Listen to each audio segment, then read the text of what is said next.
So you've defined it as plan change. Yes. Obviously, there's another segment to that, which is unplanned change or crisis, which we happen to be in the middle of. So what are the differences there, and how do leaders pivot between the two and adjust as needed? Right. One of my favorite quotes is a classic by Peter Senge that people don't resist change, they resist being changed. So if I choose to go into a new market, it's a great idea. If my market dies or COVID hits and now all of a sudden I have to completely do business differently, it's stressful, it's uncertain. In terms of plan change versus crisis, the role of a leader becomes really critical.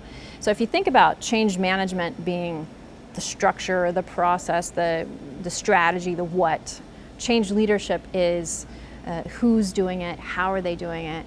Crisis management is one step further.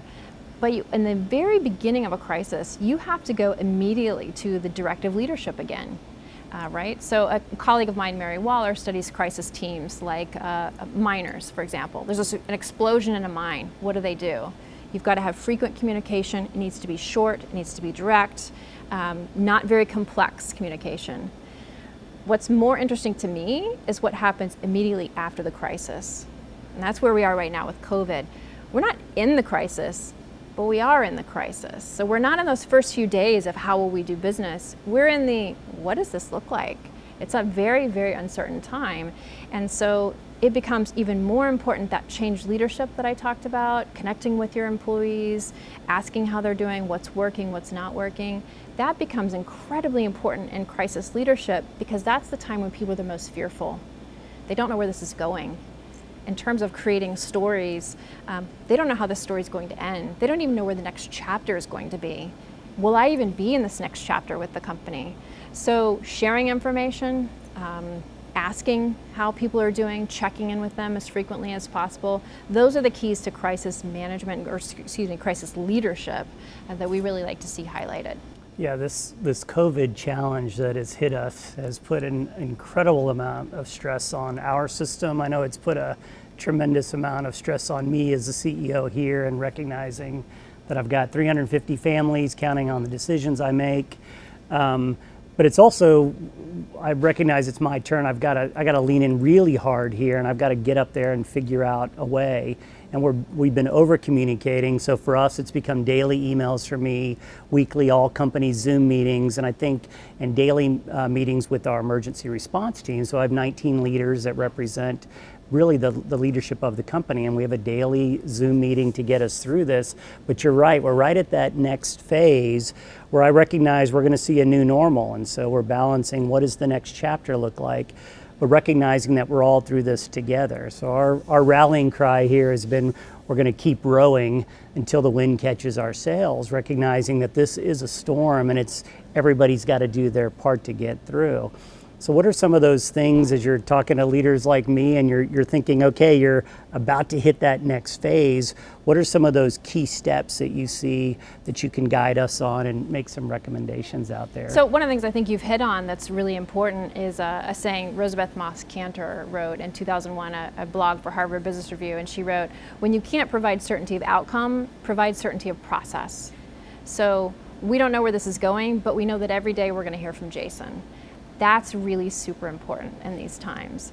So making that, you said over communication, you almost can't over communicate. I've never heard employees complain about this was too much information. Most of the time, and I actually just heard this in the last week, I talked to a senior leader who said, we're providing so much information, and I talked to lower level employees who said, we don't know what's going on. Why is that? And so we talked a lot about what's happening in your conversations. You're having these daily conversations at the senior level, but they're not trickling down. Maybe once a week isn't enough.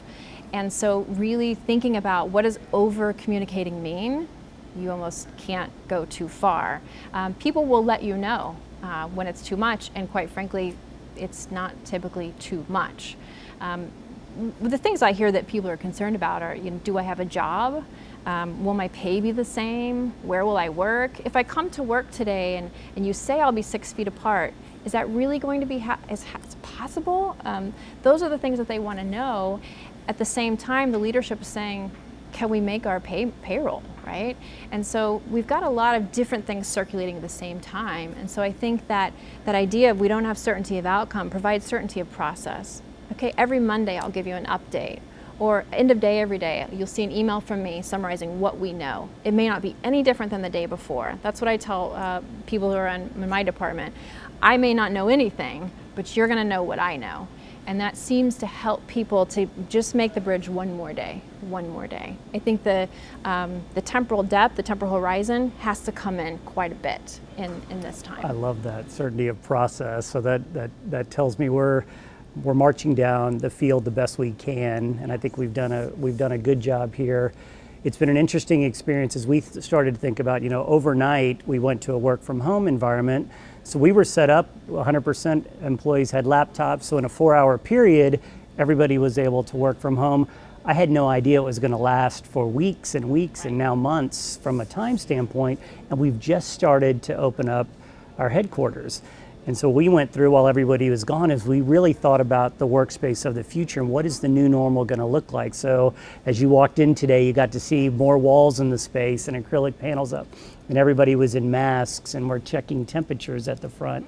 So as you think about flexibility and change and embracing it and workspaces of the future, are there things that you're thinking about or hearing from leaders as they're thinking about what is the new normal going to be like from a work standpoint? Much like managing change, I think people want an answer, right? Make your workspace look like this, you'll get this result. And it's also very individualistic. So let me give you an example. We've been looking at what does it look like to have a classroom, for example, when we have social distancing requirements. One question I hadn't thought about, but somebody brought to my attention was, I'm at risk as a faculty member, I have this condition, I'm this age. How can I adapt even beyond what the workspace is going to adapt? So you have to look, it's almost like a levels of analysis. So are you looking at the individual level of each employee, or are you looking at the whole of the company? So your office space might be perfect for 6 feet for everybody, but there may be additional customization for those individual employees that for this person to feel safe, they may need 12 feet. For this person to feel safe, they may want to only come in every other day. And thinking about how can we flex not only just the walls, but the situations, the arrangements, I think that's when people feel very valued and have a lot more trust in their leadership in terms of how they're responding to what is a very uncertain time. So what effect does change have on teams, and how can leaders help them cope with change? Yeah, so I think teams are an interesting dynamic because you have interactions within the team that are sometimes unique to that working group. And so one of them, for example, is emotional contagion. So you've ever heard the saying about one bad apple spoils the bunch? There is a study that is actually true. And it's much harder for one good apple to sway the bunch. So we want to really watch how teams respond to change. Who are the people that are having a really bad experience? They're going to have an undue influence on other individuals within the team. COVID, for example, I've watched very carefully with working groups who is the positive voice of we can get through this, keep rowing, as opposed to other people saying this is horrible, I can't believe our leadership is handling it this way. You have to really watch those dynamics because they generally happen outside of the earshot of senior leadership. So you kind of have to be asking, who's being helpful here? One of the things I did in my working group, for example, is I asked people to form accountability partners and then match them based on who I thought could most kind of help the other person. As we go to a work from home space, for example, with COVID, how can I keep people from getting isolated, or how can I keep them from feeling so disconnected? Because part of the value that we like about teams is we build on each other's energy. But if we're at home and we're scared about COVID or we don't have enough information, if one person goes south, the whole team can go south. And that's much harder to catch in an electronic environment, for example. So in terms of embracing change more on a global scale, not just during COVID, it's just really important to think about who's on the team, to what extent are they helping each other. I have a study I did, for example, called synchrony preference, which is how willing people are to adapt to other people's pace and flexible working environment. And we found that when people are higher in that synchrony preference, not only do they perform better, the team performs better. They've got these facilitation skills that we really can start to seed people into teams based on their ability to team, not just to do a specific role. I love that. I think about, teams And now we've all been shifted to this work from home environment. And so some people are at home alone and isolated, and they may be more extroverted than introverted and struggling with that. Other people are at home and they have so many distractions because they're taking care of kids, they're now homeschooled, or they may have 2 or 3 generations at home. And so they're feeling different pressures. So as you think about the pressures that are outside their control from an employee standpoint, and leaders coaching and trying to help those get through it, are there skills or tactics that leaders can do to help their team members get through what may be extra pressures and stresses as they're embracing change and going through change management on a personal level, and they're trying to just find the balance and get back to work? I think 2 things. There's no greater value of empathy than in today's working environment. So how has that been for you? That sounds really hard. Full stop. You don't have to offer a solution. You could say, can I do anything to help you? But sometimes there's value.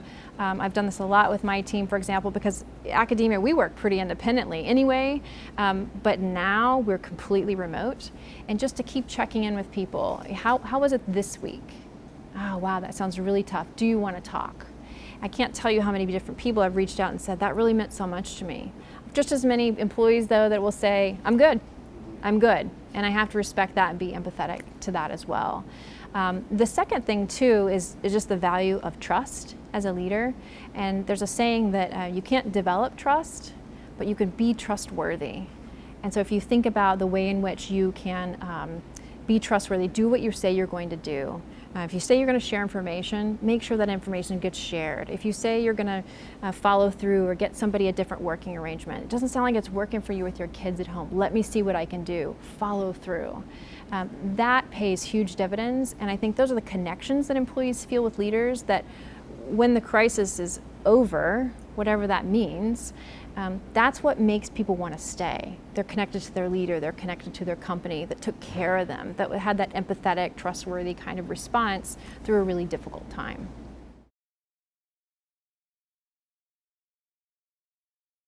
And so as you think about organizations over time, do they get better at managing change? Can they improve? Are there certain things to help organizations navigate the ability to change and evolve over time? I think organizations do get better or they die because if I don't get better, I risk being outdated.